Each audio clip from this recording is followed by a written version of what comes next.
சென்னை தெற்கு மாவட்டம் வேளச்சேரி மேற்கு பகுதி 178வது ஆவட்ட திமுக சார்பில் உதயநிதியின் உதயநாள் விழா பொதுக்கூட்டம். தலைமை தரமணி தே. கோபி 178வது ஆவட்ட கழகச் செயலாளர். முன்னிலை வேளச்சேரி எஸ். பாஸ்கரன் எம்.சி. தென்சென்னை மாவட்ட கழக பொருளாளர். 178வது வார்டு மாமன்ற உறுப்பினர். பெருநகர் சென்னை மாநகராட்சி நகரக்குழு உறுப்பினர் வேளச்சேரி பி. மணிமாறன் எம்.சி. மாநில தலைமை தேர்தல் பணிக்குழு செயலாளர். வேளச்சேரி மேற்கு பகுதி செயலர் அரிமா சு. சேகர். விளையாட்டு மேம்பாட்டு அணி அமைப்பாளர் வே. Anandan MC. Taramani A. We. Ranga BA. மாவட்ட பிரதிநிதி. எம்.கே. காமராஜ் வட்ட அவைத்தலைவர். வட்ட துணைச் செயலாளர் மு. ரகுநாதன். வட்ட துணைச் செயலாளர் ரா. தனசேகரன். பகுதி பிரதிநிதி ஐசெப் தஸ்னா. வரவேற்புரை தரமணி கோ. மூர்த்தி. முன்னாள் வட்டச் செயலாளர் டில்லிகுமார். செ. மைதிலி. வழக்கறிஞர் பி. சிவஞானம். சித்ரா வெங்கடேசன். வழக்கறிஞர் P. Selvakumar. J. Renukadevi. T. Lakshmanan. S. Nithyaprakash. M. R. Jayaraman. M. Seenivasan. P. Poongodi. M. E. Sekar. M. K. Priyadesan. A. Murugan. P. Veeraiah. Title Anand. C. Balaraman. N. Vijayakumar. M.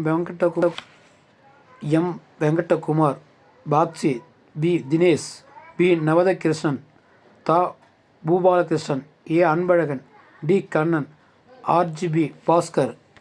சிறப்புரை மாண்புமிகு மா. சுப்பிரமணியன் பி.ஏ. எல்.எல்.பி. சென்னை தெற்கு மாவட்ட கழகச் செயலாளர். மருத்துவம் மக்கள் நல்வாழ்வுத்துறை அமைச்சர். தாம்பரம் ஜின்னா. தலைமை கழக பேச்சாளர். தலைமை கழக இளம் பேச்சாளர் நா. நவீன். முனைவர் தமிழச்சி தங்கப்பாண்டியன் எம்பி. தென்சென்னை நாடாளுமன்ற உறுப்பினர். தலைமை செயற்குழு உறுப்பினர் ஏ.எம்.இ.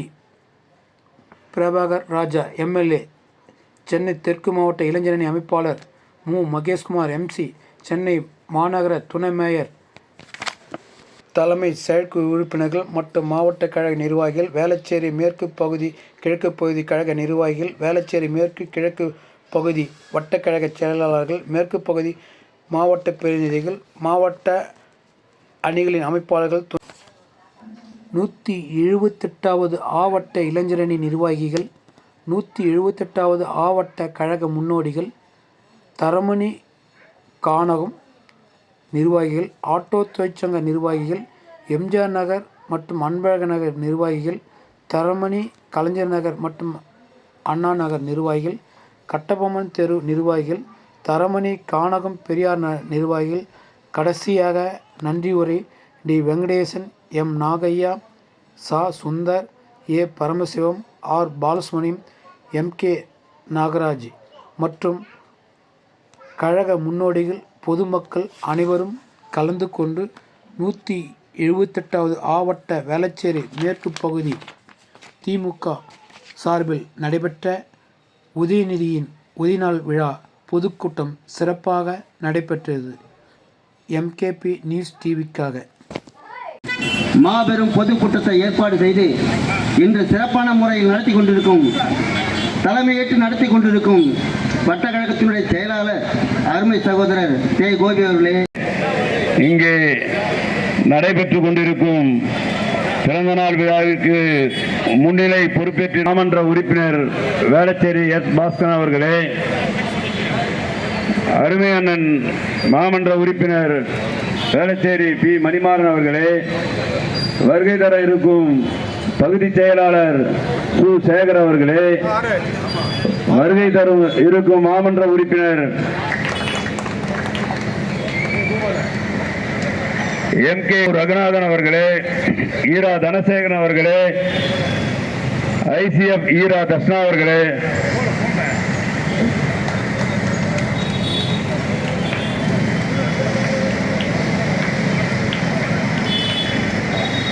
வட்ட செயலாளர் கோ. மூர்த்தி அவர்களே, வட்ட பொருளாளர் நா. டில்லிகுமார் அவர்களே, பகுதி துணை செயலாளர் செ. மைதிலி அவர்களே, வழக்கறிஞர் எம்பி சிவஞானம் அவர்களே, சித்ரா வெங்கடேசன் அவர்களே, வழக்கறிஞர் பி செல்வகுமார் அவர்களே, ஜே ரேணுகா தேவி அவர்களே, டி லட்சுமணன் அவர்களே, எஸ் நித்யபிரகாஷ் அவர்களே, எம் ஆர் ஜெயராமன் அவர்களே, எம் சீனிவாசன் அவர்களே, பி பூங்குடி அவர்களே, எம் இ சேகர் அவர்களே, எஸ் ஜஸ்டின் அவர்களே, எம் கே பிரியதர்சன் அவர்களே, ஏ முருகன் அவர்களே, பி ஆனந்த் அவர்களே, சி பலராமன் அவர்களே, என் விஜயகுமார் அவர்களே, எம் வெங்கட்குமார் அவர்களே, பாக்ஸி வி தினேஷ் அவர்களே, வி நவநீத கிருஷ்ணன் அவர்களே, தா பூபாலகிருஷ்ணன் அவர்களே, ஏ அன்பழகன் அவர்களே, டி கண்ணன் அவர்களே, நாம் எல்லாம் அருமை நாம் அண்ணன் பாசமிகு அண்ணன் மா சுப்பிரமணியன் அவர்களே, இங்கே தலைமை கழக பேரர்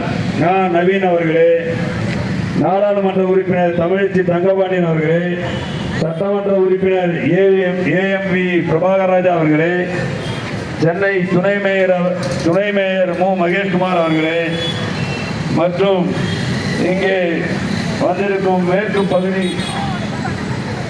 பகுதி கழக நிர்வாகிகள் சி பழனி அவர்களே, எம் ஏ சங்கர் அவர்களே, போட்டா ஏழ்வானன் அவர்களே, இங்கே வருகை தந்திருக்கும் தா பார்த்திபன் அவர்களே, வருகை தர இருக்கும் போட்டா மதிவாணன் அவர்களே, கே என் பாரதிதாசன் அவர்களே, எஸ் மற்றும் மாவட்ட பிரதிநிதி பாலாஜி அவர்களே, இங்கே வந்திருக்கும் மாவட்ட அணிகளின் அமைப்பாளர் சி வரதன் அவர்களே, பகுதி அணிகளின் அருண் பாஷா அவர்களே,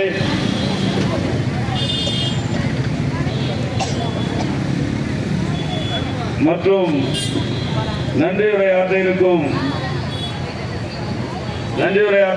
டி வெங்கடேசன் அவர்களே, எம் நாகையா அவர்களே, எஸ் சுந்தர் அவர்களே, ஏ பரமசிவம் அவர்களே, ஆர் பாலசுப்ரமணியன் அவர்களே, எம் கே ராஜசேகர் அவர்களே, ஜே பாபுஜி அவர்களே, மற்றும் இங்கே வருகை தந்திருக்கும் கழக முன்னோடிகளுக்கும் மகளிர் அணியை சார்ந்த அமைப்புகளுக்கும் என்னுடைய முதற்க நன்றி வணக்கத்தை தெரிவித்துக் கொண்டு இந்த கூட்டத்தினுடைய சிறப்பை காண அமர்ந்திருக்கின்ற என்னுடைய மாவட்ட பொருளாளரும் 170 குழு உறுப்பினரும்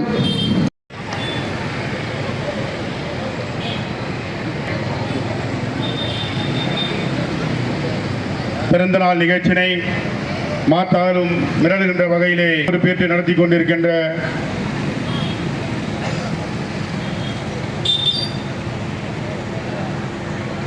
வட்டக்கழகத்தின் ஆற்றல் வாய்ந்த செயலாளர் 35 ஆண்டு காலம் திராவிட இயக்கத்திற்கு சொந்தக்காரருமான என் அருமை தம்பி மரியாதைக்குரிய வட்டக்கழகத்தின் போற்றுதலுக்கும் பாராட்டுதலுக்கும் உரிய ஆற்றல் வாய்ந்த செயலாளர் கோபி அவர்களே, முன்னிலை பொறுப்பேற்று நடத்தி கொண்டிருக்கின்ற மரியாதைக்குரிய மாமன்ற உறுப்பினர் திரு பாஸ்கர் அவர்களே, அருமை தம்பி இதே இடத்திலே பல்வேறு நிகழ்வுகளை நடத்தி காட்டி வட்டக்கழகத்திற்கு துணையாக செயல்பட்டு கொண்டிருக்கின்ற மரியாதைக்குரிய என் அருமை தம்பி ரங்கா அவர்களே, திராவிட முன்னேற்ற கழகமே உயிர் மூச்சு என 24 மணி நேரமும் திராவிட முன்னேற்ற கழகத்திற்காக இயங்கிக் கொண்டிருக்கின்ற என் அன்பிற்கும் பாசத்திற்கும் மரியாதைக்கும் உரிய பகுதியிலே ஆளுங்கட்சியாக அனைத்து இந்திய அண்ணா திராவிட முன்னேற்ற கழகம் இருந்தபோதும் திராவிட முன்னேற்ற கழகம் ஆளுங்கட்சியாக இருந்தபோதும் தனக்கென எதுவும் சேர்த்துக் கொள்ளாமல் கழகத்திற்காக உழைக்கின்ற ஒரு உன்னதமான ஒரு உழைப்பாளி. ஆகவேதான் அந்த அருமை சகோதரர்கள் நமது பாச தலைவர், நாளைய தமிழகத்தின் நம்பிக்கை நட்சத்திரம், திராவிட இயக்கத்தின் வைரத்தூண் என் ஆர்வீர் அண்ணன் உதயநிதி அவர்களின் பிறந்த நாளை அருமை தாய்மார்கள் அநேகம் பேர் இந்த நிகழ்விலே திராவிட முன்னேற்ற கழகத்தை தோற்றுவிக்கின்ற போது பகுத்தறி பகலவன் தந்தை பெரியாரும் எந்த நினைவுகளுக்காக இந்த மண்ணிலே போராடுகிறார்களோ அந்த நினைவுகளை கவனத்தில் கொண்டு வருங்காலத்த வாலிப வேங்கைகளை வழிநடத்தி செல்லுகின்ற வாஞ்சமிகு சகோதரனாக எங்களுடைய ஆர்வீர் அண்ணன் உதயா அவர்கள் உழைத்துக் கொண்டிருக்கின்றார். அருமை தோழர்களே, திராவிட முன்னேற்ற கழகம், இந்த திராவிட கழகம் என்பது இந்தியா சுதந்திரம் அடைந்து 47 இந்தியா சுதந்திரம் அடைந்த போது 49 இந்த திராவிட கழகம் தோற்றுவிக்கப்பட்டது. ஆனால் 67 தான் திராவிட முன்னேற்ற கழகம் ஆட்சி கட்டளிலே அமர்ந்தது. ஆனால் 67 இந்த மண்ணை திராவிட கழகங்கள் தான் ஆட்சி செய்கின்றது தவிர வேற எந்த சக்தியாலும் இந்த மண்ணை ஆளுவதற்கு முடியாது, தகுதியும் கிடையாது. அதற்கு காரணம் இந்த மண்ணுக்காக போராடுகின்ற ஒரு மகத்தான இயக்கம் திராவிட முன்னேற்ற கழகம். தனக்காக வாழாமல் மக்களுக்காக வாழ்ந்த ஒரு மாபெரும் தலைவன், பகுத்தறிவு பகலவன் தென்றர் பெரியாரின் லட்சியங்களுக்காக போராடுகின்ற இயக்கம் திராவிட முன்னேற்ற கழகம். வாழ்நாள் முழுவதும் அடித்தட்ட மக்களின் உரிமைகளுக்காகவும் மாணவ கண்மணிகளின் வாழ்வில் மறுமலர்ச்சிக்காக உழைத்திட்ட ஒரு மாபெரும் இயக்கம் பேரறிஞர் அண்ணா தலைமை தாங்கிய அந்த மாபெரும் இயக்கம். அருமை தாய்மார்களே, இந்த மண்ணிலே போராடுகின்ற இந்த இயக்கத்திற்கு அரசியல் அமைப்பிலே அங்கீகாரம் பெற்றுத் தந்தது நமது அரசியல் ஆசான் தமிழ்த்தாயின் தலைமகன் பேரறிஞர் அண்ணா அவர்கள் தான் என்பதை நாம் மறந்துவிடக் கூடாது. அண்ணா அவர்கள் ஆட்சி கட்டிலே அமர்ந்தாலும் ஆள்காட்டி விளையாட்டி ஓராண்டுதான் ஆள்வேன் என்று கூறி ஆறா துயரத்தில் ஆற்றுவிட்டு வங்க கடலிலே சங்கம் கொண்ட அந்த சிங்கார தமிழன் ஓராண்டு கால் தான் இந்த மண்ணை ஆண்டாள். ஆனால் அவர் மறைந்த போது அடுத்த திராவிட இயக்கத்தை யார் தலைமை தாங்குவது என்று வினாக்களுக்கு விடையளிக்கின்ற நேரத்திலேதான் உழைக்கும் ஒரு உன்னதமான தலைவன், மக்களுக்காக போராடுகின்ற ஒரு தலைவன், தன் நாவசிக்கின்ற திறமையால் நாடாண்ட ஒரு தலைவன் தான் நமது முத்தமிழறிஞர் டாக்டர் கலைஞர் அவர்கள். தன் வாழ்நாள் முழுவதும் இந்த மண்ணுக்காக போராடிய ஒரு மகத்தான தலைவன். தன் வாழ்நாளில் உயிர்கொட்டில் இருக்கும் கடைசி மூச்சு வரை இந்த மண்ணுக்காக போராடி மறைந்த போது நமக்காக விட்டு சென்ற வசைக்க முடியாத ஒரு மாபெரும் சொத்து தான் நமது பாச தளபதியார். அருமை தோழர்களே, இந்த இயக்கம் தான் இந்த மக்களுக்காக போராடுகின்ற இயக்கம். தமிழகத்தில் எத்தனை இயக்கங்கள் தோன்றினாலும் இன்னும் 30-40 ஆண்டுகளுக்கு இந்த மண்ணை திராவிட இயக்கங்கள் தான் ஆளும். காரணம், இந்திய திருநாட்டிலே அனைத்து மாநிலங்களை காட்டிலும் மக்களின் உரிமைக்காக போராடுகின்ற இயக்கம் திராவிட முன்னேற்ற கழகம். இந்த இயக்கத்திலே பணம் படைத்தவனுக்கெல்லாம் இடம் இருந்த போதும் ஏதுமில்லாமல் ஒரு பேனாவை கொண்டு நாட்டையே ஆண்ட தாமசக்கும் திறமையால் நாட்டை ஆண்ட முத்தமிழறிஞர் கலைஞர் அவர்கள் நாட்டை ஆண்ட இந்த இயக்கத்தின் துணை கொண்டு நாட்டை ஆண்டார்.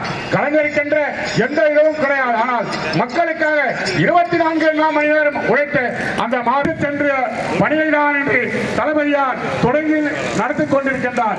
தளபதியாரின் கருத்தை வலுப்படுத்துகின்ற வகையிலே தான் தளபதியாரின் சரித்திரம் அடித்தட்டு மக்களுக்காக அயராமல் உழைக்கும் நமது பாச தலைவர் உதயநிதி அவர்கள் தான் அடுத்த தேர்தல் களத்திலே நாம் திராவிட முன்னேற்ற கழகத்தின் தேர்தல் களத்தை ஓட்ட இருக்கின்றார்.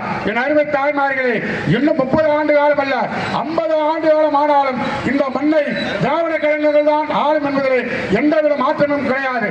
ஆனால் வருகின்ற தேர்தல் களத்திலே நம்முடைய பாச தலைவர் அண்ணன் தளபதியாரின் தவல் புதல்வன் செல்லுகின்ற திசையெல்லாம் வெற்றி வெற்றி என்பதை தவிர வேறு எதுவும் கிடையாது. ஆகவேதான் அறுவை தாய்மார்களே, இந்த பொதுக்கூட்டத்திற்கு அதிகப்படியான தாய்மார்கள் வந்திருக்கின்றனர். உங்களுக்காக வாதாடிய ஒரு மாபெரும் தலைவன், சொத்திலே பெண்களுக்கு சம உரிமை வேண்டும் என்று வாதாடிய ஒரு தலைவன், வேலை வாய்ப்பிலே பெண்களுக்கு 40% ஒதுக்க வேண்டும் என்று வாதாடிய ஒரு தலைவன், மாதந்தோறும் 1000 ரூபாய் பெற்றுத்தந்த ஒரு மாபெரும் தலைவன். உங்களுக்காக ஏன் அருமை தாய்மார்களே, நேரமில்லை காலத்தாலும் ஓரிரு வார்த்தைகளை மட்டும் உங்கள் முன்னால் கூறிக்கொள்ள ஆசைப்படுகிறேன். தலைநகர் சென்னை என்பது ஆதிக்க சக்திகள் அறைகூவல் கூடும் மாநகராட்சி மன்றம். இந்த மாநகராட்சி மன்றத்திலே 200 வார்டு கவுன்சிலர்கள் இருக்கின்றார்கள். அந்த 200 வார்டிலே 103 பேர் ஆண் வர்க்கத்தை சேர்ந்தவர்கள். இருந்தாலும் அந்த 103 பேரை உள்ளடக்கி ஒரு பெண்ணால் மேயராக இருக்கின்றார் என்றால் இதுதான் ஜனநாயகம், இதுதான் திராவிட இயக்கம். அந்த பெண் கூட என் அருமை தாய்மார்களே ஒரு தாழ்த்தப்பட்ட இடத்தை சேர்ந்தவள் இங்கே தலைநகர் சென்னையிலே மேயராக இருக்கின்றார் என்றால் இதுதான் திராவிட முன்னேற்ற கழகம். உழைத்தவனுக்கு, உழைத்துக் கொண்டு இருக்கின்றவனுக்கு உரிய நேரத்திலே உரிய இடத்திலே வருவான் என்பதற்கு எடுத்துக்காட்டுத்தான் பல்வேறு சான்றுகள். ஆகவே அருமை தாய்மார்களை, வாழ்கின்ற வரை திராவிட முன்னேற்ற கழகத்திற்காக வாழ்வோம். இந்த இயக்கத்தை பொறுத்தவரை உங்களுக்காக உழைக்கின்ற இந்த இயக்கம் மென்மேலும் வருபடும். என் தம்பி கோபியை போல லட்சியவாதிகள் இந்த இயக்கத்தில் இருக்கின்ற போது இந்த இயக்கத்தை யாரும் எதுவும் செய்த முடியாது என்று கூறிக்கொண்டு எனக்கும் ஏதோ ஒரு மூலையில் இருக்கின்ற எனக்கும் இந்த மேடைகளை பேசுவதற்கு வாய்ப்பளித்த ஒற்றையக செயலாளருக்கு மீண்டும் ஒரு முறையில் நெஞ்சார்ந்த நன்றி கூறி விடைபெறுகிறேன். நன்றி. பெற்றெடுத்த அருந்தவ புதல்வன் வஞ்சகத்தால் நெருங்கொள்ள முடியாத வலிமையின் ஜீவ ஊற்று எங்கள் நெஞ்சகத்தில் பொன்மலராய் சொக்க வைக்கும் சொல்லழகும் சொற்போரில் சிற்றவைக்கும் பேரழகையும் சீதனமாய் பெற்ற தலைவர் கலைஞரின் அருந்தவ பேர் நமது மாண்புமிகு துணை முதல்வர் அவர்கள் எடுத்தது மட்டுமில்லாமல் பெரியாரின் நெஞ்சில் தைத்த முல்லை நீக்கியவர் தான் நமது முத்துவேல் கருணாநிதி ஸ்டாலின் அவர்கள். நான் ஏன் இதை குறிப்பிட்டு சொல்கிறேன் என்ற பட்டியல் என்றால், இன்று ஒரு மாபெரும் சமூக அநீதி ஒன்று இழைக்கப்பட்டிருக்கிறது. நாமெல்லாம் எமக்கெல்லாம் மிகவும் பரிச்சயமான ஒரு இசையமைப்பாளர் இருக்கிறார். அவர் தான் இசை ஞானி என்று நமது தலைவர் கலைஞரால் பட்டம் பெற்ற திரு இளையராஜா அவர்கள். அவர் ஆன்மீகவாதி, பாஜகவின் மாநிலங்களவை உறுப்பினர். ஆக இத்தனை இருந்தும் அவர் இன்று கோவிலுக்கு கருவறைக்குள் செல்ல முடியாமல் ஒரு நிலை ஏற்பட்டிருக்கிறது. ஆனால் இதை அறிந்துதான் நமது முத்துவேல் கருணாநிதி ஸ்டாலின் அவர்கள் முன்பே இதை நடைமுறைப்படுத்தினார். ஆனால் இந்த காலகட்டத்திலும் இந்த இப்படிப்பட்ட அநீதிகள் நடந்து கொண்டுதான் இருக்குது. இதைத்தான் நமது மாண்புமிகு துணை முதல்வர் சனாதனத்தை ஒழிப்பேன் என்று கூறுகிறார். ஆக அது சனாதனம் இன்றும் இருக்கிறதா? சனாதனம் என்றால் என்ன, அது என்றால் என்ன என்று கேட்கக்கூடிய நமது துணை முதல்வர் உதயநிதி ஸ்டாலின் அவர்களால் உருவாக்கப்பட்ட இளம் பேச்சாளர் நவீன் அவர்கள் இப்பொழுது உரையாற்றுவார். கதிரவன் தனது அர்த்தனத்தை முடித்துவிட்டு மேற்கு படித்துறையில் தனது கார் சடங்குகளை கலற்றி வைக்கிற இந்த அற்புதமான இரவு வேளையிலே பரபரப்பாக இயங்கிக் கொண்டிருக்கிற இந்த சென்னை மாநகரில் அர்த்தத்தோடும் ஆழத்தோடும் நடந்து கொண்டிருக்கிற மாண்புமிகு துணை முதலமைச்சர் அண்ணன் உதயநிதி ஸ்டாலின் அவர்களுடைய பிறந்தநாள் பொதுக்கூட்ட விழாவில் பங்கெடுத்திருக்கக்கூடிய உங்கள் அனைவரையும் வரவேற்று சென்னை தெற்கு மாவட்ட கழக செயலாளர் மாண்புமிகு மருத்துவ மற்றும் மக்கள் நல்வாழ்வுத்துறை அமைச்சர் அண்ணன் மா சுப்பிரமணியன் அவர்களையும் வரவேற்று உங்கள் அனைவருக்கும் என்னுடைய நெஞ்சம் அள்ளி கொஞ்சம் விஞ்சு புகழ் கொண்ட அஞ்சுக தமிழில் மஞ்சம் நெகிழும் மகிழம்பு சொல் எடுத்து சீரெடுத்து யாழெடுத்து இசை மீட்டும் தமிழ் பாவெடுத்து கவிதை கண்கொண்ட காவிய வணக்கம் கூறி என் உரை தொடங்குகிறேன். தொப்புள் கொடி உறவை விட தாலி கொடி உறவை விட அதையெல்லாம் தாண்டி தேசிய கொடி உறவை விட கட்சி கொடி தன்னுடைய கழுத்து நரம்புகளால் கழகத்தினுடைய கொடியை ஏற்றி வைக்கும் தளபதியினுடைய இதய துடிப்புகளே, மின்னலை விழுங்கி மின்சாரமாய் பாயும் இளைஞர் அணியின் பொறுப்பாளர்களே, உங்கள் அனைவருக்கும் வணக்கம். இந்த பிறந்தநாள் விழா பொதுக்கூட்டம் என்பது நம்முடைய அரசு செய்த சாதனைகளை மக்களுக்கு விளக்கி சொல்வது. எந்த பெயரை கேட்டால் இடக்கு செய்கிற வடக்கு வாளை சுருட்டுமோ, எந்த பெயரை கேட்டால் சனாதன கோட்பாடுகள் சாக துடிக்குமோ, எந்த பெயரை கேட்டால் இந்திய அரசியல் தலைகள் இரு புருவங்களை உயர்த்துமோ, எந்த பெயரை கேட்டால் ஆதிக்க வர்க்கத்தின் அடிவயிறு புரளுமோ, எந்த பெயரை கேட்டால் தமிழ்நாட்டின் அரசியல் சதுரங்கத்தின் காய்கள் அதிருமோ, அந்த பெயர் முத்துவேல் கருணாநிதி ஸ்டாலின் அவர்கள். இன்றைக்கு இந்தியாவினுடைய வலிமைமிக்க தலைவர்களின் பட்டியல் நம்முடைய தலைவரின் பெயரும் இருக்கிறது. இன்றைக்கு இந்தியாவிற்கே முன்னோடு மாநிலமாக இருக்கிறது நம்முடைய தமிழ்நாடு. இந்த கூட்டத்துக்கு நிறைய பெண்கள் வந்திருக்கீங்க, பார்க்கவே ரொம்ப சந்தோஷம். சமமாக இருக்க வேண்டும் என்று சொன்னார். இன்றைய கூட்டத்தில் ஆண்களை காட்டிலும் பெண்கள் தான் இன்றைக்கு அதிகமாக வந்திருக்கிறார்கள். இதுதான் நம்முடைய திராவிட மாடலும் செய்த சாதனை என்பதை நாம் புரிந்து கொள்ள வேண்டும். முக்கிய குறிப்பாக பெண்களுக்காக 2 திட்டங்களை, கோண புளியங்கா, கொங்கு நாட்டு புளியங்கா, உங்க நாட்டில இருந்து எங்க நாட்டுக்கு வருதுங்கிற விடுகதையை நம்ம எல்லாரும் சின்ன பிள்ளையில கேட்டிருப்போம். கோண புளியங்கா, கொங்கு நாட்டு புளியங்கா, உங்க நாட்டில இருந்து எங்க நாட்டுக்கு வருகிற விடுகதைக்கு பதில் என்ன தெரியுமா? அதற்கான பதில் இந்த ரோடு தான், சாலை தான். இந்த சாலையை வைத்து ஒரு சாமானியனாக ஒரு சரித்திரத்தை நம்முடைய முதலமைச்சர் செய்திருக்கிறார்கள். என்ன தெரியுமா? மகளிருக்கான கட்டணமில்லா பேருந்து வசதி திட்டம் தான். இதை கொண்டு வரும்போது எல்லாரும் பேசினாங்க, இதெல்லாம் சரி வருமா, இதெல்லாம் ஒர்க் அவுட் ஆகுமா, இதெல்லாம் எடுபடி ஆகுமா, எல்லாரும் பேசினாங்க. ஆனால் இன்றைக்கு அந்த திட்டம் மிகப்பெரிய வெற்றி திட்டமாக வந்திருக்கிறது என்பதுதான் உண்மை. நம்முடைய தமிழ்நாட்டில் 8 அரசு போக்குவரத்து கழகங்கள் இருக்கிறது, 22,000 பேருந்துகள் இருக்குது. ஒரு நாளைக்கு எல்லாரும் சேர்ந்து 1,70,00,000 பேர் பயணம் பண்றாங்க.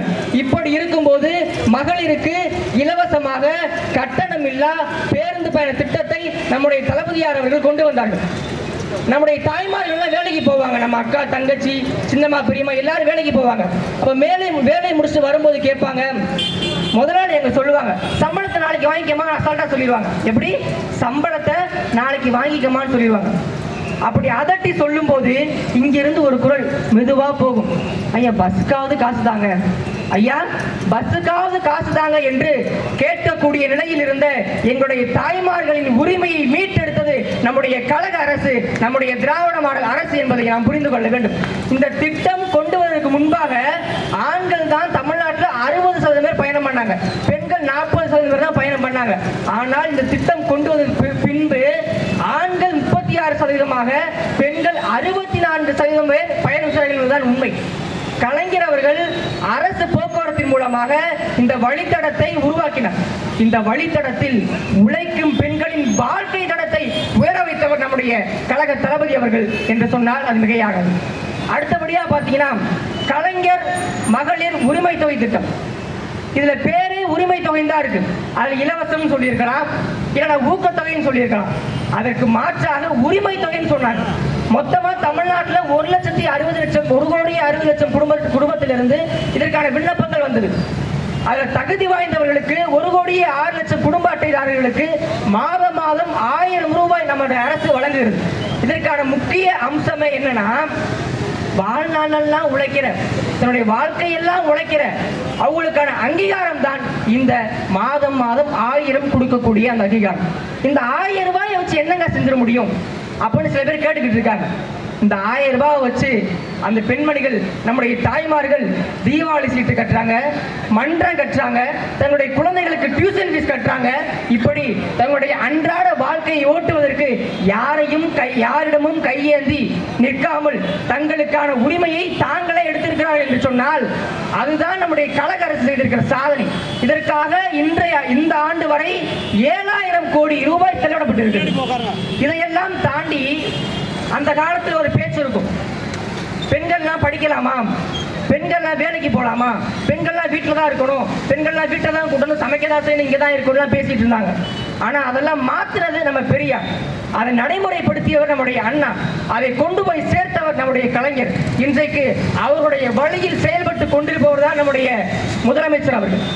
அப்படி பார்க்கும்போது குடும்ப சுகாதார ஆய்வு ஒரு சொல்லுது, 18 வயசுக்கு கீழே உள்ள பெண்களுக்கு கல்யாணம் பண்ணா அவங்களுக்கு அதை தாங்கிக்கிற தன்மை இல்லை, அதை ஏற்றுக்கிறதுக்கு முன்னாடியே அவங்க வந்து கர்ப்பமாயிடுறாங்க, அவங்க வந்து பிரசவத்துக்கு போயிடுறாங்க, அப்புறம் ஒரு குழந்தையை பெற்றுறாங்க. அப்படி குழந்தை பெறும்போது தாய் சேய் இறப்பு விகிதம் அதிகமா இருக்குன்னு சொல்லுது. ஆனா தமிழ்நாட்டில் மட்டும் தாய் சேய் இறப்பு விகிதம் குறைவா இருக்கு. அதற்கு காரணம் நம்முடைய பெரியாரும், நம்முடைய அண்ணாவும், நம்முடைய கலைஞரும், நம்முடைய தலைவர் மின்சைக்கு கொண்டு போய் சேர்த்திருக்கிற பெண் கல்வி தான். அந்த பெண் கல்வி இந்த தமிழ்நாட்டில் அதிகமாக ஊக்கப்படுத்தியது நம்முடைய கழக அரசு. அதனுடைய வழியில் தான் திருமணத்துக்காக ஐயா கலைஞர் கொண்டு வந்தார். 8வது வரை படிச்சா நாங்க 5,000 தரோம், அதுக்கப்புறம் 10வது வரை படிச்சா நாங்க 10,000 தரோம். அப்ப திரும்ப 2009ல அந்த திருமண உதவித்தொகை திட்டத்தை 25,000 மாத்தினார் நம்ம ஐயா கலைஞர் அவர்கள். அப்ப கலைஞர்கிட்ட கேட்ட போது இதெல்லாம் எதுக்குயா பண்றீங்க, இதனால என்ன நடந்துட போகுது அப்படின்னு கேட்கும்போது சொன்னாங்க, உனக்கு தாலி வேணுமா, உனக்கு தாலி வேணுமா, கல்யாண செலவுக்கு காசு வேணுமா, அப்பனா படி. கல்யாண செலவுக்கு காசு கொடுப்பாங்களேன்னு சொல்லியாச்சும் பெண் பிள்ளைகளை படிக்க வைப்பார்களே, அதற்காகத்தான் இந்த திட்டத்தை நான் செய்தேன் என்று சொன்னார். அவருடைய வழியில் இருந்துதான் இன்றைக்கு காலேஜில் படிக்கிற, கல்லூரியில் படிக்கிற, டிகிரி படிக்கிற மாணவிகளுக்கு, கல்லூரியில் படிக்கிற மாணவிகளுக்கு மாதம் 1000 ரூபாய் தந்து கொண்டிருக்கிறார். இந்த திட்டத்தினுடைய சிறப்பு என்ன தெரியுமா, எல்லாத்துலயும் நம்ம விண்ணப்பிச்சோம்னா இதுக்கான கடைசி தேதி இன்னைக்கு தான் இருக்கும், இன்னைக்கெல்லாம் விண்ணப்பிங்க, இன்னைக்கு அதுக்கு மேல தாண்டி போனா நீங்க விண்ணப்பிக்க முடியாதுன்னு இருக்கும். ஆனா இந்த புதுமை பெண் திட்டம் என்கிற திட்டத்தில் விண்ணப்பிப்பதற்கு கடைசி நாள் என்கிற நாளே கிடையாது. எப்பொழுது வேண்டுமானாலும் நீங்கள் விண்ணப்பிக்கலாம். இங்க நடைமுறையை கொண்டு வந்தவர் நம்முடைய தளபதி அவர். அவருடைய வழியில் நின்று அதை சார்ந்தே தமிழ் புதுவன் திட்டத்தையும் கொண்டு வந்தவர் நம்முடைய தளபதி அவர்கள். மக்களாட்சிங்கிறது மாடி வீட்டு மாளிகைக்கும் மந்தகாச வாழ்வினருக்கும் எழுதி வைக்கப்பட்ட உயில் அல்ல, அது மாடு மேய்க்கும் மாயாண்டி மண் குடிசை வாழ் மண்ணாரும் சொந்தம் கொண்டாடக்கூடிய சமத்துவ பிரகடனம் என்று சொன்னவர் கலைஞர். 1975 ரிசர்வ் பேங்க் இருந்தது. அப்ப அங்கெல்லாம் கம்ப்யூட்டர் கிடையாது, கணினி கிடையாது. ஆனா 1970ல நம்முடைய தமிழ்நாட்டு பாடநூல் கழகம் சார்பா கம்ப்யூட்டரும் அதனுடைய பயன்பாடும் என்கிற புக்கு வெளியே வந்துச்சு. எப்ப ரிசர்வ் பேங்க்ல 5 வருஷத்துக்கு முன்னாடியே நம்முடைய புக்கு வெளியே வந்தது. 1989 12ஆம் வகுப்புல கணினி அறிவியல்ங்கிற பாடத்தை நம்முடைய தலைவர் சேர்த்தார். இன்னைக்கு என்ன தெரியுமா செய்தி? மைக்ரோசாஃப்ட் நிறுவனங்களிலும் சாப்ட்வேர் நிறுவனங்களிலும் நாசாவிலும் அதிகமாக தமிழர்கள் வேலை பார்க்கிறார்கள் என்று சொன்னார். அதற்கு காரணம் 30 ஆண்டுகளுக்கு முன்னால் அவர் விதைத்த விதை இன்றைக்கு விருட்சமாக இருக்கிறது என்பதுதான் உண்மை. தொழுநோயாளிகளை பத்தி இந்த நாட்டில் சில பேர் பேசிட்டு இருந்தாங்க. முதல்ல பேசினது அண்ணல் காந்தியடிகள். அதற்கு பின்னாடி அன்னை தெரசா பேசினாங்க. அதுக்கப்புறம் யாருமே பேசல. அதற்கு பிறகு தொழுநோயாளிகளை பற்றி பேசியவர் தலைவர் கலைஞர் மட்டும்தான்.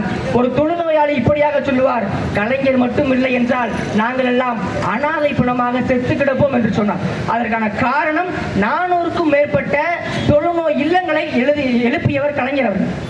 இன்றைக்கு அரசியலில் ஆட்ட நாயகனாக இருக்கக்கூடிய இளைஞரணியின் இதய துடிப்பு மாண்புமிகு துணை முதலமைச்சர் அவர்கள் தான் இந்த தமிழ்நாட்டை வட்டமடித்துக் கொண்டு சுற்றி திரிந்து வெள்ள பாதிப்புகளை பார்வையிட்டு மிகப்பெரிய சேவைகளை இந்த தமிழ்நாட்டிற்கு செய்து கொண்டிருக்கிறார். அவர்தான் இன்றைக்கு அரசியல் ஆட்ட நாயகனாக இருக்கிறார். ஒன்றை சொல்லுகிறேன், இன்றைய காலகட்டத்தில் நம்முடைய கழகத்திற்கு கிடைத்த சொத்து என்ன தெரியுமா? இன்றைய காலகட்டத்தில் நம்முடைய கழகத்திற்கு கிடைத்த சொத்து நம்முடைய சின்னம் உதயசூரியனும் நம்முடைய சின்னவர் உதயநிதியும் தான் என்பதை இங்கே நான் சொல்லிக் கொள்கிறேன். ஆரம்ப காலத்திலிருந்தே இந்தியை நாம் அதிக அளவில் எதிர்த்து கொண்டு வருகிறோம். பெரியார் சொன்னார், இந்திய நான் எதிர்க்கிறதுக்கும் பண்டிதர் கூட்டம் பிராமணர் கூட்டம் எதிர்க்கிறதுக்கு நிறைய வேறுபாடு எதிர்த்தாங்க. ஆனா நான் அப்படி இல்ல, இந்தியை கொண்டு வந்தா தமிழ் பண்பாட்டுக்கு மிகப்பெரிய ஊறு வந்துடும் சொல்லி அவர் இந்தியை எதிர்த்தார். அதன் வழியில் வந்த அண்ணா பேசும்போது இந்தி தான் அதிகமான மக்களால் பேசப்படுது, அதனாலதான் நாங்க ஆட்சி மொழியை வச்சிருக்கோம் சொன்னாங்க. அதுக்கு அண்ணா கேட்ட கேள்வி என்ன தெரியுமா? இந்தியாவில் நீங்க மயில தான் தேசிய பறவையா வச்சிருக்கீங்க, ஆனா மயில் ஒண்ணு இந்தியாவில் அதிகமா இருக்கிற மாதிரி தெரியலையே, காக்கா தான் அதிகமா தெரியுது, நீங்க காக்கால வச்சிருக்கணும் அப்படின்னு அண்ணா சொன்னார். அவருடைய வழியில் வந்த கலைஞர் அவர்கள் இந்தியை திணித்த போது, எனக்கு ஆச்சு இன்னைக்கு வயசு 21, ஆனா கலைஞர் இந்தியை எதிர்த்து போராடும் போது 14 வயசு தான். வெறும் 14 வயசுல வில் புலி கயல் கொடிகளை ஏந்தி கொண்டு இந்திக்கா கல்லறை தான் எழுப்பிடுவோம் என்று திருவாரூர் வீதிகளில் சுற்றி திரிந்து இந்தியை எதிர்த்து முழக்கமிட்டார். அவர் வழியை பின்பற்றுகிற நம்முடைய தளபதி அவர்கள் இந்தியை ஒரு நாளும் தமிழ்நாட்டிற்குள் அனுமதிக்க மாட்டோம் என்று சூழலை விடுத்தார். இன்றைக்கு நாம போராடுறோம். எப்படி போராடுறோம்? பேரும் இந்தியா திணிப்பதும் இந்தியா, பேரும் இந்தியா திணிப்பதும் இந்தியா, மொத்தத்துல ஏமாத்துற கூட்டத்தில் ஆட்சியை கொடுத்துட்டு எல்லாரும் ஏமாத்தி தெரியாங்க. இதுக்கெல்லாம் நம்முடைய இளைஞரின் இதய துடிப்பு ஒரே பதில் சொன்னாரு. பெரியார், அண்ணா, கலைஞர், தலைவர் சொன்ன பதிலெல்லாம் காட்டி இன்றைக்கு ஒரே பதிலாக இந்தி தெரியாது போடான்னு சொல்லி இந்தி எதிர்ப்பை இன்றைக்கும் பெரியார் காலம் தொட்டு இன்றைக்கும் எதிர்த்து கொண்டிருக்கிறார் என்று சொன்னால் நம்மளைத்தான் கொள்கையை மாறி பேசுகிறோம் என்றெல்லாம் சொல்கிறார்கள். இன்றைய காலம் வரை இந்தி தமிழ்நாட்டிற்கு வராமல் இருப்பதற்கு முக்கிய காரணமே நம்முடைய திராவிட முன்னேற்ற கழகத்தின் சாதனைகளும் அதற்கு கொடுத்த எதிர்ப்புகளும் தான். உலகத்திலேயே மிக கொடிய நோய் எது தெரியுமா? பசிதான். தலைவலியோ காய்ச்சலோ இதய நோயோ கால்வலியோ கிடையாது. உலகத்திலேயே மிக கொடிய நோய் பசிதான். பசி எல்லாருக்கும் பொதுவான மொழி. பிச்சைக்காரனுக்கும் பசிக்கும், பணக்காரனுக்கும் பசிக்கும், ஏழைக்கும் பசிக்கும், படித்தவனுக்கும் பசிக்கும், படிக்காதவனுக்கும் பசிக்கும், எல்லாருக்குமே பசிக்கும். அந்த பசியை போக்கணும்னு சொல்லி 1967 பேரறிஞர் அண்ணா அவர்கள் தேர்தலில் ஒரு வாக்குறுதி கொடுத்தார். ₹1 3 படி அரிசி லட்சியம் சொன்னார். ஆனா ₹1 1 படி அரிசி நிச்சயம் நாங்க தருவோம் சொன்னார். அப்படி சொன்னதுக்கு பிறகு கலைஞர் அது இலவசமா கொடுத்தார். அதை நம்முடைய முதல்வர் செயல்படுத்திட்டு இருக்காங்க. இந்த பசியை போக்குவதற்காக அன்றைய காலத்துல காமராஜர் மதிய உணவு கொண்டு வந்தார். பின்பு அதை சத்துணவு திட்டமா மாற்றி இன்னைக்கு அவருக்கு செயல்படுத்திட்டு இருக்கு. இதையெல்லாம் தாண்டி இந்தியாவிலேயே யாரும் செய்ய துணியாத காலை உணவு திட்டத்தை கொண்டு வந்தாங்க நம்ம ஐயா. அதை பார்த்துட்டு சில பத்திரிகைகள் எழுதுனாங்க, டபுள் சாப்பாடு கக்கூசு நிரம்பி வழியுது, டபுள் சாப்பாடு நிரம்பி வழியுது கக்கூசுன்னு எழுதுனாங்க. பாவம், வாக்காளர் அட்டைக்காக வயதுக்கு வந்தவர்களுக்கு அதனுடைய வரலாறு தெரியாது, அதனுடைய வழியும் புரியாது. அதனால்தான் அவர்கள்லாம் இப்படி பேசிக் கொண்டிருக்கிறார்கள். நம்முடைய கழகம் செய்த சாதனை என்ன தெரியுமா? திராவிட இயக்கங்கள் கொண்டு வந்த சிந்தனைகள் தான் என்று சொன்னார். அப்படி என்றால் நம்முடைய சாதனைகள் மூலமாக நம்முடைய தமிழ்நாடு இந்தியாவிற்கே மிகப்பெரிய முன்னோடியாக இருக்கிறது என்று சொன்னால் அது மிகையாகாது. நம்முடைய கழகம் அன்றிலிருந்து இன்று வரை கொள்கையில் மாறாமல் துடிப்போடு செயல்பட்டுக் கொண்டிருக்கிறது. உதயநிதி அவர்கள் வெள்ள பாதிப்புகளை பார்வையிட போகும்போது ஒரு புகைப்படம் ஒன்று Facebookல வந்தது. அந்த புகைப்படம் வந்தது வெறும் செய்திதான். ஆனால் அந்த புகைப்படம் எடுக்கப்பட்ட நேரம் இரவு 12:45 என்பது வரலாறு. யாருங்க இந்நேரத்தில் பணி செய்வாங்க? மக்கள் பணி. அந்த நேரத்திலையும் இரவு பகல் பாராம நம்முடைய துணை முதலமைச்சர் அவர்கள் போராடிக்கிட்டு இருக்கார். நம்முடைய தமிழ்நாட்டை சங்கிகள் கூட்டத்திலிருந்து படைப்போம் என்று சொல்லி இந்த நல்லதொரு வாய்ப்பை எனக்கு கொடுத்த உங்கள் அனைவருக்கும் என்னுடைய அன்பும் வணக்கமும் நன்றி.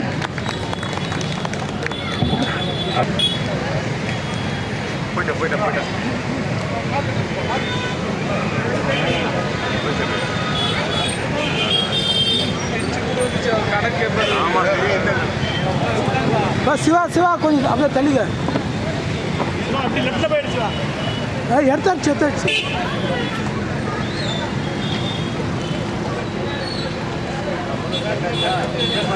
178 மாவட்ட கழகத்தின் சார்பில் மிக சிறப்பாக நடைபெற்றுக் கொண்டிருக்கின்ற தமிழ்நாட்டின் துணை முதலமைச்சர் வணக்கத்திற்குரிய உதயநிதி ஸ்டாலின் அவர்களின் பிறந்த நாள் விழா பொதுக்கூட்டத்தின் தலைவர், கிளை கழகத்தின் செயலாளர், செயல் வீரர், இனிய நண்பர் தரமணி தே. கோபி அவர்களே, நிகழ்ச்சிக்கு முன்னிலை பொறுப்பேற்று சிறப்பித்துக் கொண்டிருக்கின்ற மாவட்ட கழகத்தின் பொருளாளர், பெருநகர சென்னை மாநகராட்சியின் மாமன்ற உறுப்பினர், நகரமைப்பு குழுவின் உறுப்பினர் பெருமதிப்பிற்குரிய இனிய நண்பர் வேளச்சேரி எஸ். பாஸ்கர் அவர்களே, நிகழ்ச்சியில் பங்கேற்று சிறப்பித்துக் கொண்டிருக்கின்ற வேளச்சேரி பகுதி கழகத்தின் செயலாளர் பெருமதிப்பிற்குரிய இனிய நண்பர் சு. சேகர் அவர்களே, விளையாட்டு மேம்பாட்டு அணியின் மாவட்ட அமைப்பாளர், மாநகராட்சி மன்ற உறுப்பினர் இனிய நண்பர் வே. ஆனந்தம் அவர்களே, மாவட்ட கழக பிரதிநிதி தரமணி ரங்கா அவர்களே, காமராஜ் அவர்களே, ரகுநாதன் அவர்களே, தனசேகரன் அவர்களே, ICF தர்ஷனா அவர்களே, வந்திருப்பவர்களை வரவேற்று சிறப்பித்து விட்டிருக்கிற பெருமதிப்பிற்குரிய கோ. மூர்த்தி அவர்களே, டெல்லிக்குமார் அவர்களே, மைதிலி அவர்களே, வழக்கறிஞர் சிவஞானம் அவர்களே, சித்ரா வெங்கடேசன் அவர்களே, வழக்கறிஞர் செல்வகுமார் அவர்களே, Renukadevi, Lakshmanan, Nithya Prathap, Jayaraman, Srinivasan, Poongodi, MP Sekar, Justin, Priyadarshan, Murugan, Veeraiah, title Anand, Balaraman, Vijayakumar, Venkatkumar, Baxi, Dinesh, Navaneetha Krishnan, Boopalakrishnan, Anbazhagan, Kannan, RJB Baskar அவர்களே, வருகை தந்து இங்கே உரையாற்றிட வீட்டிருக்கிற தலைமை கழகத்தின் முன்னணி பேச்சாளர்கள் ஒருவர், மரியாதைக்குரிய இனியண்ணன் தாம்பரம் ஜின்னா அவர்களே, எனக்கு முன்னால் உரையாற்றிய கழகத்தின் இளம் பேச்சாளர் அன்புக்கினிய நண்பர் நவீன் அவர்களே, நிகழ்ச்சியில் பங்கேற்று சிறப்பித்துக் கொண்டிருக்கின்ற பெருமதிப்பிற்குரிய பாலாஜி அவர்களே, சண்முகநாதன் அவர்களே, வரதன் அவர்களே, இறுதியாக நன்றி உரையாற்றவிருக்கின்ற பெருமதிப்பிற்குரிய வெங்கடேசன் அவர்களே, நாகையா அவர்களே, சுந்தர் அவர்களே, பரமசிவம் அவர்களே, பாலசுப்ரமணியம் அவர்களே, MK ராஜசேகரன் அவர்களே, பாபுஜி அவர்களே, வருகை தந்து சிறப்பித்துக் கொண்டிருக்கின்ற உங்கள் அத்தனை பேருக்கும் முதலில் என்னுடைய நன்றியையும் வணக்கத்தையும் தெரிவித்துக் கொள்கின்றேன். கூட்டத்தில் ஏராளமான தாய்மார்கள் இருக்கிறீங்க. பொதுவாகவே இருக்கு. ஏன் இந்த கூட்டத்தை இங்கே நடத்துகிறோம்? உதயநிதி பிறந்த நாள் நடத்த வேண்டிய அவசியம் என்ன? மாண்புமிகு தமிழ்நாட்டின் துணை முதலமைச்சர் உதயநிதியின் பிறந்த நாள் விழா என்கின்ற பெயரில் இந்த அரசின் திட்டங்களை உங்களுக்கு கொண்டு வந்து சேர்க்கணுங்கிறதுக்காக தான் இந்த நிகழ்ச்சி. இப்போ காலை உணவு திட்டம், அன்புக்கினிய இங்கே பேசின இளம் பேச்சாளர் நவீன் ரொம்ப சிறப்பாக பேசினார். அவர் பேச்ச கொஞ்ச நேரம் தான் கேட்டேன் நான். நம்முடைய பேச்சாளர்கள் திமுகவில் நூற்றுக்கணக்கில் இருக்காங்க, ஆயிரக்கணக்கிலையும் கூட இருக்கிறாங்க. ஆனாலும் நம்முடைய தமிழ்நாட்டின் முதலமைச்சர் அவர்கள் வணக்கத்துக்குரிய தமிழ்நாட்டின் துணை முதல்வரிடத்தில் என்ன சொன்னாங்கன்னா, ஒரு 100 இளம் பேச்சாளர்களை அடையாளம் கண்டுபிடிச்சுட்டாங்க. நம்முடைய துணை முதல்வர் தளபதி கேட்டது 100, ஆனால் அவர் 182 இளம் பேச்சாளர்களை இன்றைக்கு அடையாளம் கண்டுபிடித்து தந்திருக்கிறார். 182 பேரை கண்டுபிடிக்கிறதுக்கு அவர் 17,000 பேருக்கு பரீட்சை வச்சார். 17,000 பேர் பேச்சு போட்டிகளில் கலந்துக்கினேன்.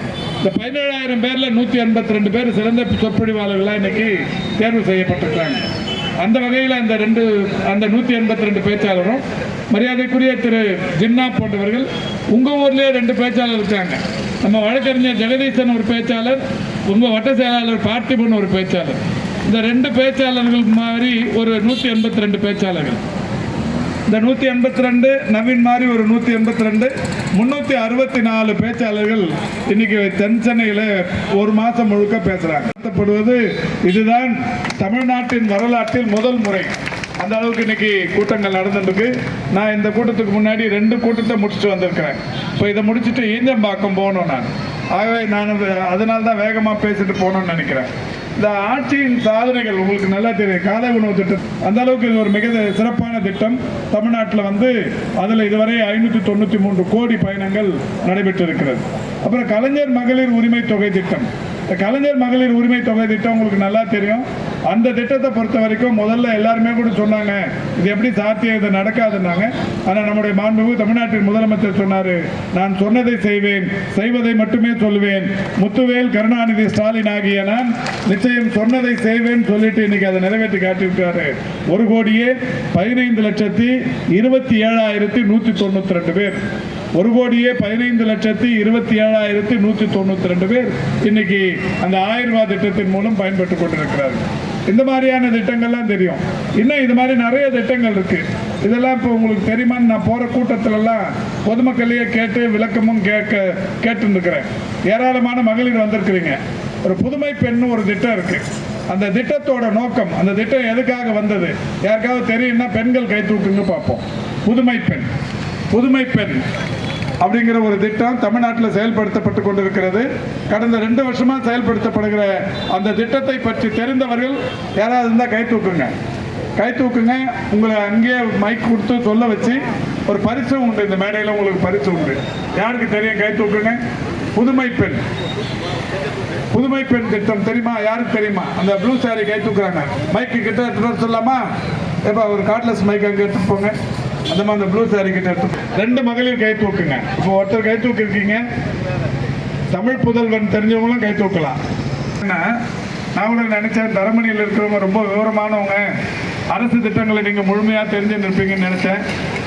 தெரிய வைக்கிறதுல நாங்கள் தவறு இருக்கிறோம்னு நினைக்கிறேன். யாருக்கும் தெரியல.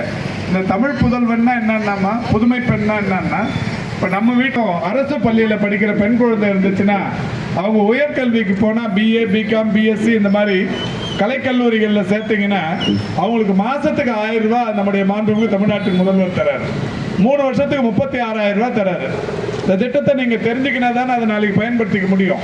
இந்த 3 வருஷத்துக்கு 36,000 ரூபாய் தர திட்டத்தை நீங்கள் தெரிஞ்சுக்கினீங்கன்னா நாளைக்கு கோபி கையில் சொல்லலாம், பார்த்திபன் கையில் சொல்லலாம், பாஸ்கர் கையில் சொல்லி கவுன்சிலர் இருக்காருன்னு சொன்னால் அந்த திட்டத்தில் அவர் ஃபார்ம் வாங்கி கொடுத்து சேர்த்து விடுவார். அதே மாதிரி BE படிக்க போகிறோம்னாக்கா 48 மாதம் 48,000 ரூபாய் கிடைக்கும். MBBS படிக்கணும்னா 5 வருஷம் 60 மாதம் 60,000 ரூபாய் கிடைக்கும். இது 3மே இல்லை. டிப்ளமா படிக்கிறோன்னா 2 வருஷம் 24,000 ரூபாய் கிடைக்கும்.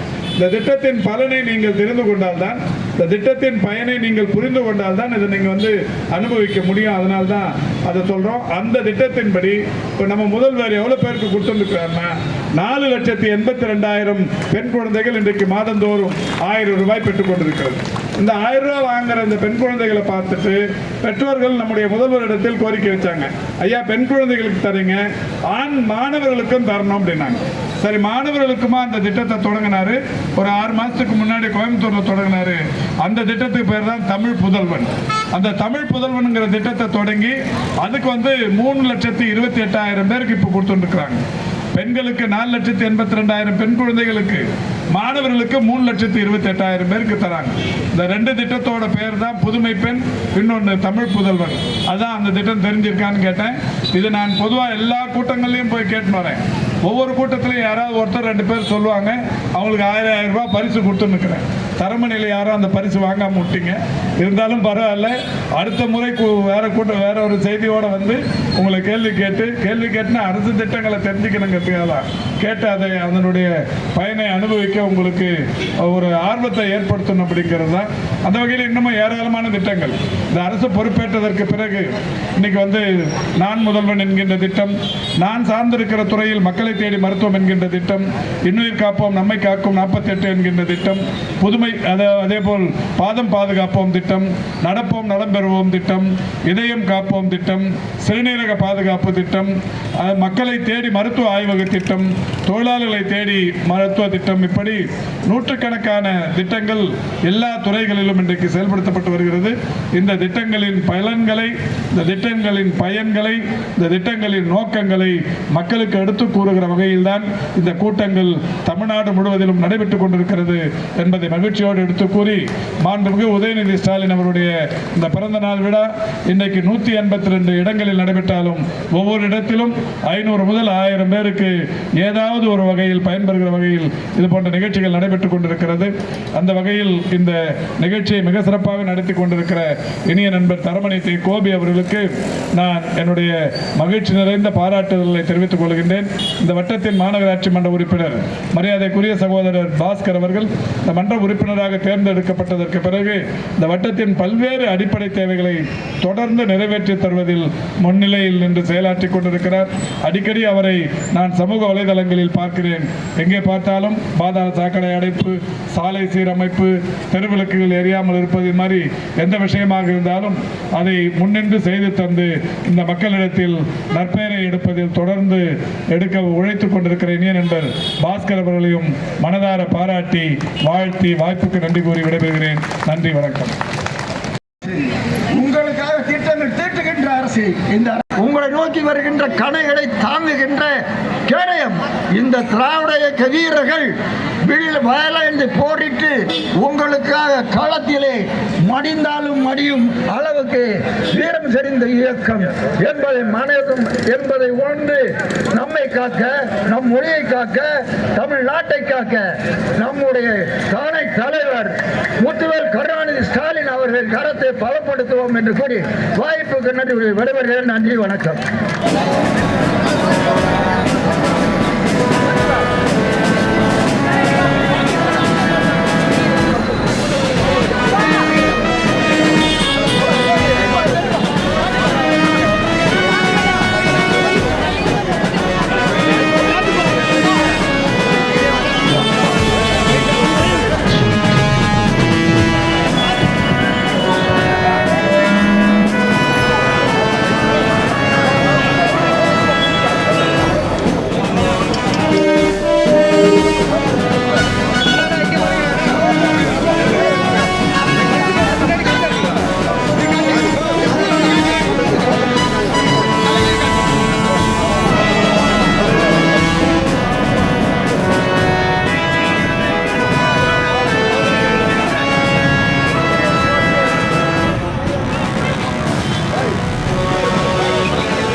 செய்திகள் முதல் உலக செய்திகள் வரை உடனுக்குடன் தெரிந்து கொள்ள MKP நியூஸ் டிவி சப்ஸ்கிரைப் செய்யுங்க, லைக் பண்ணுங்க, கமெண்ட் பண்ணுங்க, ஷேர் பண்ணுங்க.